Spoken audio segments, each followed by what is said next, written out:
Hi friends, ఈరోజు instant dosa preparation ఎలా చేసుకోవాలో చూసేద్దాం.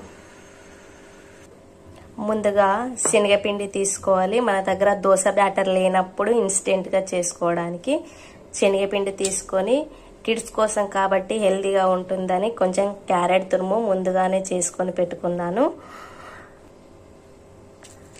సన్నగా కొంచెం ఉల్లిపాయలు, ఎక్కువ వేసుకోకూడదు, పిల్లల కోసం కదా, వాళ్ళు తినలేరు.